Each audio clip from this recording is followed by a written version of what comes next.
Well, howdy there, fellow Anthology lovers.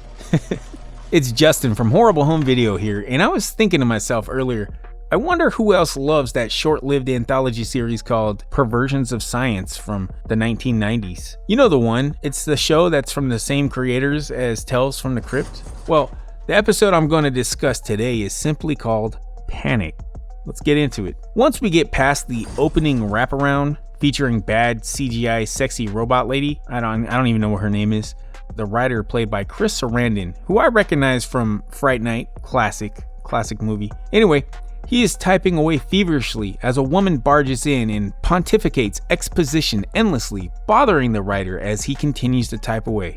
He's working on a radio play. This guy works up a story with monsters and space aliens attacking Earth, and he explains how it will be a hit once it is read live on the radio for Halloween night. We cut to the ever goofy Jamie Kennedy as John. You probably know him from Scream, and his buddy Bob, who is played by Jason Lee, who I recognize from Mallrats and My Name is Earl. They're gearing up for a Halloween night full of fun and partying. Bob shows John the new alien suit he got for them to wear, and my god, these things look high quality and super expensive. Gorilla Punch, just like Mom used to make. And it's party time for John and Bob. You can tell they are partying from how they stand around like that, doing nothing. Jesus Christ, look at this guy. What the hell is he supposed to be? A bootleg Klan member? I get that this takes place in the past, but seriously, what is this getup he has on, like with the sheets and skull necklace? What is that supposed to be? John is approached by the gorilla, who says John has a real shot at the Heisman Trophy with how he plays football, and John, despite being an athlete, a good one at that, has no clue what the Heisman is, which is a clue to be suspicious of John, by the way.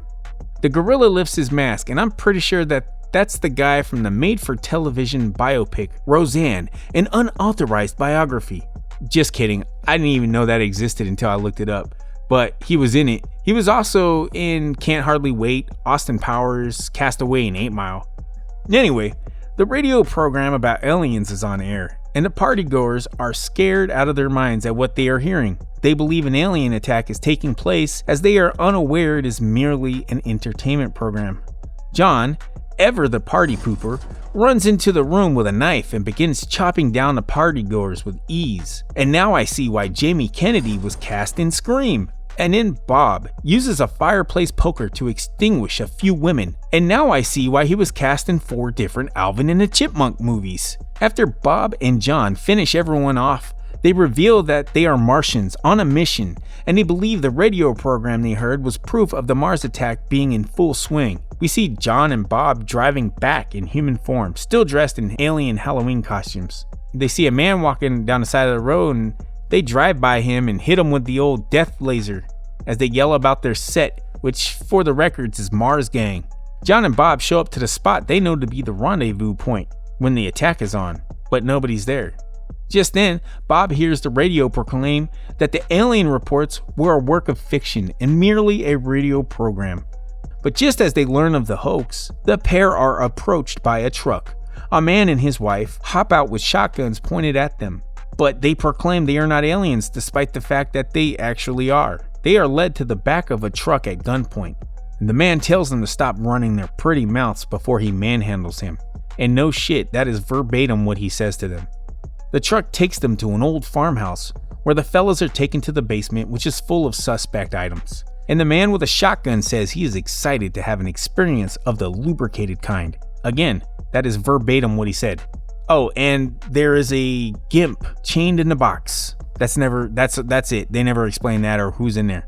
The guys are told to open the door behind them, which is full of beautiful glowing pink light and 2 strange looking alien type coffins or pods. And then they are gunned down in cold blood as their bodies fall into the pods. Their bodies return back to their Martian form. Then the writer, who by the way is named Carson Walls, you know, like Orson Welles, he shows up and says good job to the old couple, where he explains to them that they are all from Jupiter and that the program was intended to flush out any Martian invaders, as they have Jupiter plans to attack Earth. They laugh at all that has transpired, and the episode ends with a robot woman meant to arouse the viewer and make them chuckle, but instead her jokes are as lifeless as her cold chrome body.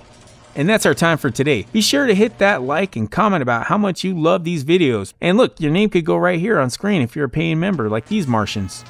Holy smokes, look what I have for you here. More bite-sized recaps. Bet you can't eat just one.